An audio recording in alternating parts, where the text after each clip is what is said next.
Hello दोस्तों। 14 और 15 अगस्त 1947 को एक नहीं बल्कि दो देश आजाद हुए। विभाजन यानी पार्टीशन के कारण भारत दो पार्ट्स में डिवाइड हो गया। बहुत साल पहले मुस्लिम लीग ने टू नेशन थ्योरी दी थी, जिसके तहत भारत में एक नहीं बल्कि दो तरह के लोग रहते थे, हिंदू और मुसलमान। और इसीलिए वे मुसलमानों के लिए अलग पाकिस्तान की डिमांड कर रहे थे।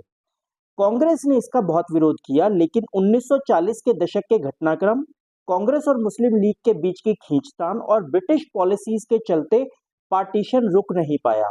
पार्टीशन एक मुश्किल दौर था। मुस्लिम बहुल इलाकों को पाकिस्तान में मर्ज कर दिया गया और हिंदू बहुल इलाकों को हिंदुस्तान में। क्योंकि मुसलमानों की सबसे ज्यादा तादाद वेस्ट और ईस्ट में थी, तो इन दोनों एरियाज को पाकिस्तान बनाया गया और एक बहुत बड़ा हिंदुस्तान बीच में रह गया।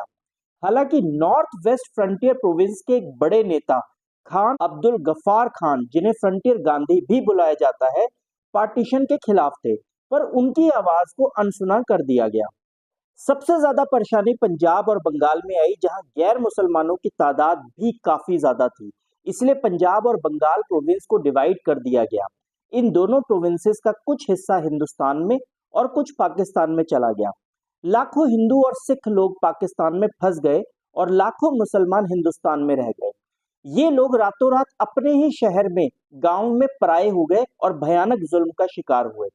गांधी के सिखाए हुए नॉन वायलेंस को छोड़कर लोगों ने माइनॉरिटीज पर जमकर कहर बरपाया।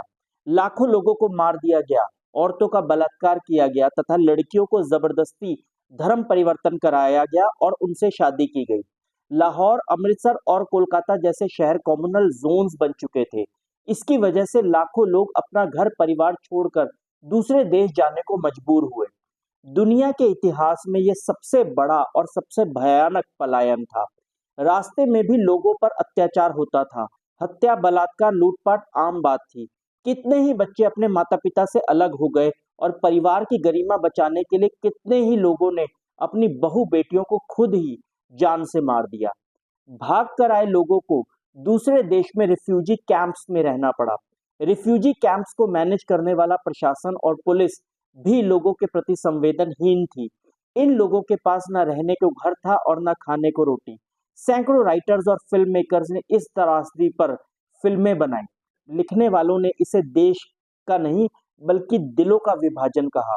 हर चीज का विभाजन हुआ, यहाँ तक कि सरकारी डिपार्टमेंट्स, रेलवेज और उनके एम्प्लॉयज को भी डिवाइड कर दिया गया।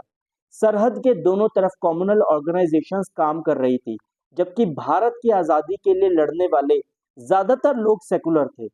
पाकिस्तान के मुस्लिम राष्ट्र बनने से भारत के हिंदू राष्ट्र बनने का अंदेशा था, जबकि भारत में अब भी मुसलमानों की तादाद बहुत ज्यादा थी। ऐसे में भारत को सेकुलर कंट्री बनाया गया और धर्म को टेस्ट ऑफ सिटीजनशिप के क्राइटेरिया से बाहर रखा गया। तो दोस्तों, आपको समझ आ गया होगा कि पार्टीशन ऑफ इंडिया कितना पेनफुल प्रोसेस था। दोस्तों, अगले वीडियो में हम इंटीग्रेशन ऑफ प्रिंसली स्टेट्स के बारे में पढ़ेंगे। Please take care and don't forget to like, share and subscribe to this channel. Thank you.